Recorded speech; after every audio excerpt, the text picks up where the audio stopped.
look, it's not a bad idea if you're an older person over 40 or 50 to go ahead and get yourself on YouTube. There is a lot of good reasons to do it. It's an act of self-care, okay? That's really what my channel is all about here and what I want to try to help people with, because that is what has saved me through some of the hardest times in my life. I am a true believer. I'm enthusiastic about how it can really help us. And in our society, for older people, there tends to be like this idea floating around, and it gets into all of our heads that once you're past some number, maybe for some people it's 35, maybe for some people, it's 40 or 50 or somewhere 55, who knows? Who cares really?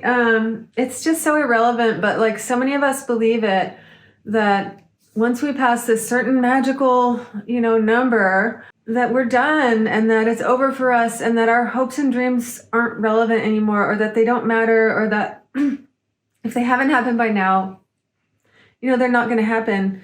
And it's just like a real act of faith and belief and courage, and it's a bold step. It's not only affirming with affirmations, which are good. I believe in affirmations, I love myself, I am worthy, I am valid. I'm taking steps to make my dreams come true. And words like that have power, and they can help us turn around our attitudes and tune out the negative self-talk that sometimes gets in there. And it's just it's so powerful, and it has such a potential to change our actions and influence ultimately our whole lives. So if we can change that narrative, not only through our words, that's like kind of the first part, is the affirmations that you say to yourself. But then the next part is taking some actions. And one big, bold, powerful action that you can do is putting yourself up on YouTube. And see, you might think that people don't want to hear what you have to say because you're past a certain age, or, maybe you don't look like as conventionally attractive as a 20-year-old or something like that. Women especially have these types of fears, like, well, I'm not pretty enough, so no one's going to pay attention to me because I don't look like a 20-year-old Instagram model. Or maybe we think, well, I haven't achieved enough success in life because, I'm over 50 now, and, I still struggle with money and finances. So who wants to hear what I have to say? Even if your channel isn't about finance, you still might think that because you're not some kind of ideal role model, or what you think is an ideal role model, that people won't want to hear you. But truth be told, you still might serve as a role model for some people. The algorithm on YouTube connects you with people who are interested in what you're interested in. So maybe you have one avenue of experience in your life that you're really passionate about, you're really enthusiastic about, and you really could talk about it all day. Like on this channel, I could talk about self-care and, yoga practices and these practices of making our lives healthier and happier and more holistically just enjoyable. And that can get us through harder times that come up as we get older, and health issues come up, or spousal health issues come up, like how my husband got sick. And I had to learn how to not only take care of him, but in order to be the best person I could to take care of him, I had to learn how to take the best care of me, and also our kids and our pets and our house, and on and on, It goes on. And there's just these ripple effects that go out and out into the world. Well, YouTube was a part of that for me. That was part of my healing journey. I mean, I actually got on YouTube. One of my first videos was talking about my husband's illness and his cancer journey, and my, coping mechanism. I think it was before I got into therapy, or it might have been concurrent with therapy, but it was kind of like therapy for me to get on there and just talk about all I was feeling and just, unload all of that, all of those thoughts and feelings that I was going through, it was a really intense time. And, even though now things are a bit calmer and things are a bit better, I'm glad I did that. It was helpful for me. But that's not the only reason. It's like taking this big step at this big leap of faith and believing that the algorithm, or God, as some YouTubers call it, I think I saw Dodash call it God. The algorithm is God. And it can connect you with other humans, other people who are maybe going through a similar experience and need to hear what you have to say. Now, doesn't necessarily mean you're going to get a bunch of subscribers right away. This is like my 30-something video. And I've been on YouTube for, I think I started in 2019. I need to go back. I'm going to do another video about my YouTube journey and my monetization journey. The thing is, though, I wasn't consistent when I first started.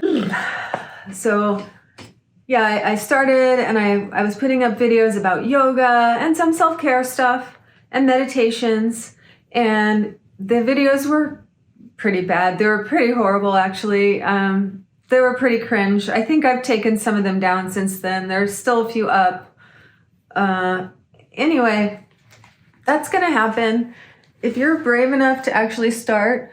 And it does take courage. It does. It takes a level of bravery and courage. And that's why so many people want to start a YouTube channel. You know, it's just been New Year's. And I mean, so many people probably have the resolution even in their head that, like, I'm going to do something big. And I'm talking specifically to people who have wanted to start a YouTube channel for years, and people who are, you know, a little bit on the older end of the age spectrum, maybe, for a human life. And your interpretation of what's older might differ depending from person to person. That might differ. Sometimes I think that a lot of people have too narrow of a definition of what old means in our world, because I've lived on this earth for 51 years, but I don't necessarily feel old. I know, like, externally people see maybe an older individual, etc.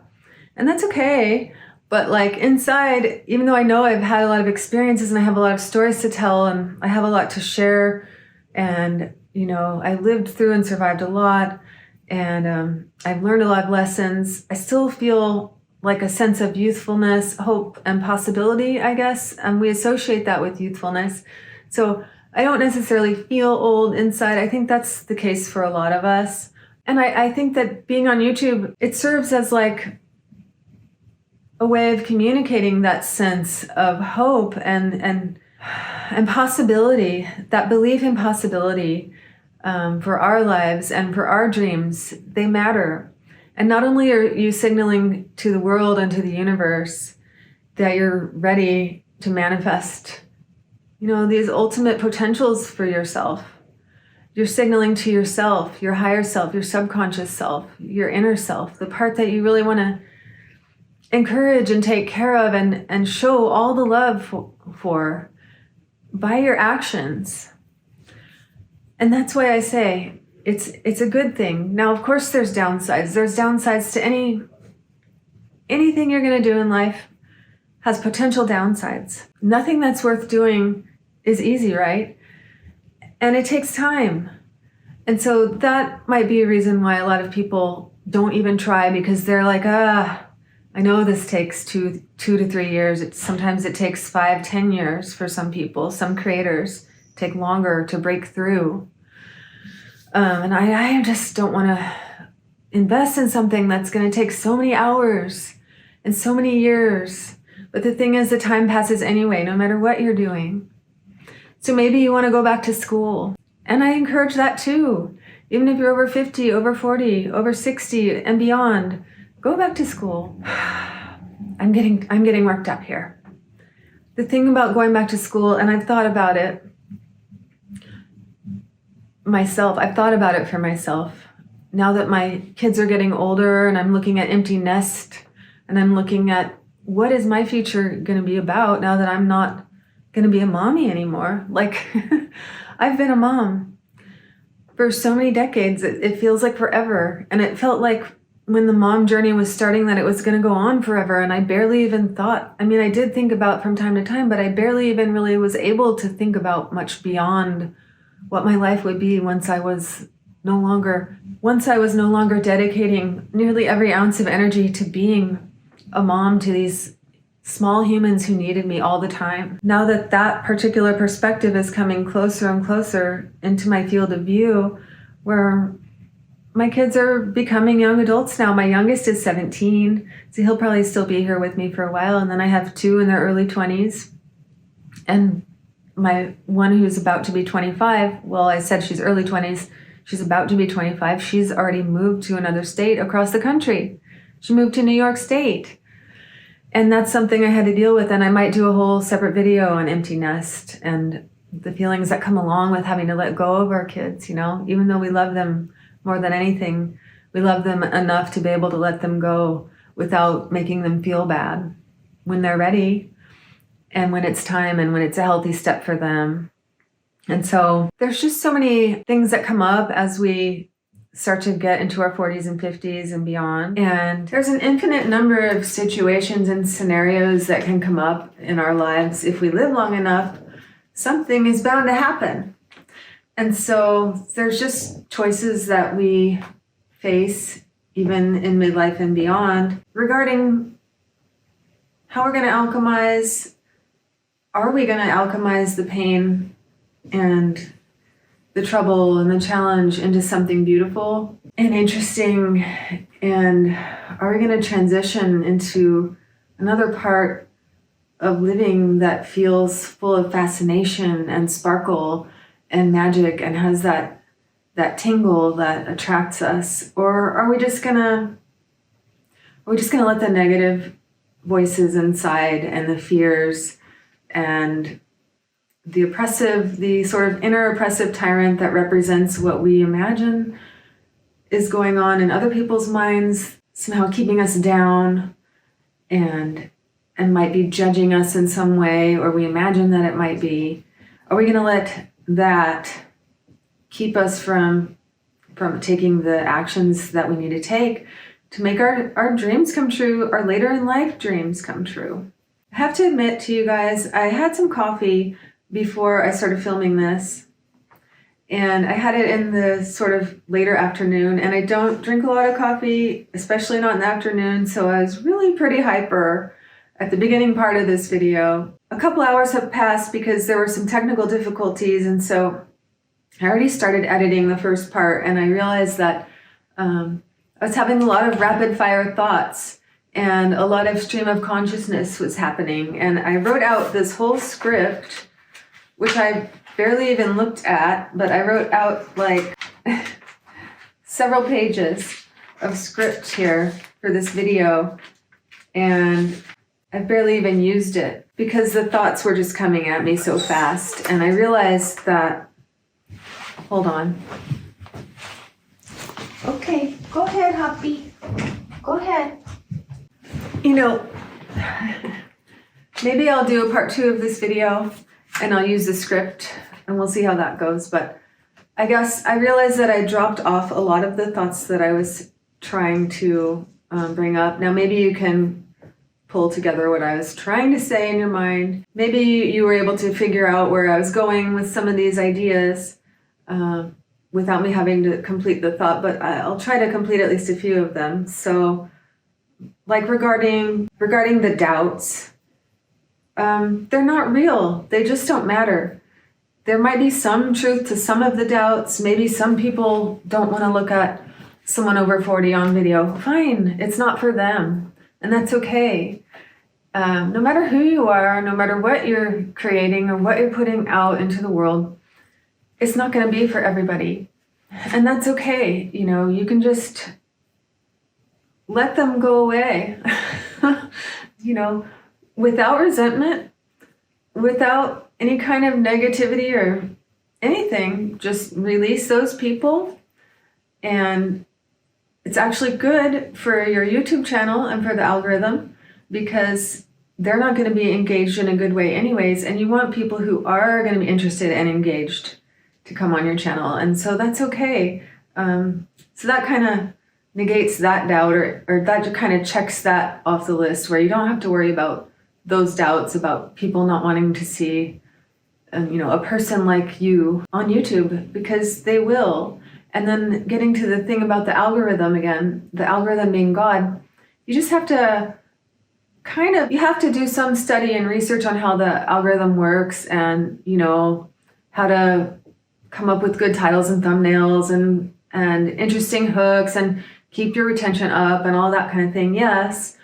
But also you have to have some faith and belief that if you do your due diligence and you're earnestly trying to create on here and you're consistently putting out videos, that you will find the right people to connect with. And it's beautiful because even if you don't have a lot of subscribers, if you're talking about subjects that really interest you and you're going deeply into those subjects, you will get some beautiful comments. A lot of, the comments that I get, the great majority of the comments that I have gotten regarding some of my more recent videos especially have been so positive and thought-provoking and just helpful and the kind of stuff that I just love. I mean, I'm a person, I don't like superficial conversation. I like deep conversation and I like, true connections. I don't like small talk and stuff like that. So this is a great way for people to really almost like know your soul from the get-go, from the jump, and then jump in and find really amazing, deep, beautiful types of engagement. This channel is Leafa Loves, and we're talking a lot lately about holistic self-love, self-care, and self-acceptance, practices that help us live a more enjoyable life in our 40s and 50s and 60s and beyond. So if that sounds like something that you might groove with, go ahead and hit subscribe and like, because why not? And I've really been appreciating all the wonderful, thought-provoking, and authentically sharing comments that y'all have been leaving here on some of these videos. So go ahead and definitely leave me a comment, and I will try to respond as soon as I can. A few weeks ago, I made a video about feeling friend-free in my 50s, or feeling like I have no friends in my 50s. And there's been a lot of conversation going on in the comment section just about how a lot of people are resonating with that and having a similar experience to that. And it's been good to hear what some of y'all have been having to say about that topic. And it's been helping me feel like I'm not alone too, which I do appreciate. Get on YouTube, get yourself on the YouTube. You can do it. You. All right, well, thanks for watching, and I probably left out a whole bunch of parts that I meant to talk about, and next time I'm going to have to look more closely at the script, I think, before I go into this, and probably like meditate and do something to calm myself down and not have coffee right before, because my brain gets to jumping around and I just get really excited, and sometimes I have a hard time hitting all the points on the PowerPoint presentation. Okay, see you next time.